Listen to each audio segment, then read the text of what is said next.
কাল সকালে শঙ্কর নারায়ণের ছেলে এই গ্রামে আসবে। কাল সকালে ও এসে পৌঁছবে। ও এই গ্রামের মাটিতে পা রাখতেই তোমরা ওকে শেষ করে দেবে।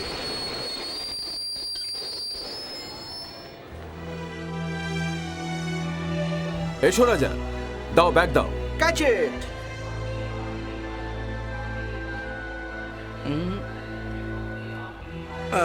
চলো রাজা, বহু বছর পর তুমি এই গ্রামে পা রাখলে, তাই না?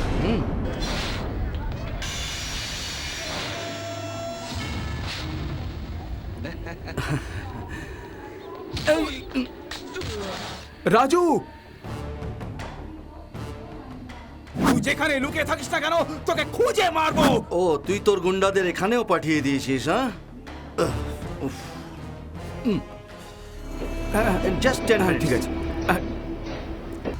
হ্যাঁ, এই যে খেলোয়াড়েরা, আবার কেন এসব নাটক করছো? তোমরা ওই বাদশাকে গিয়ে বুঝিয়ে দাও যে আমি মারপিট ছেড়ে দিয়েছি। আমি এখন ভদ্রলোকের মতন বাঁচতে চাই, বুঝলে?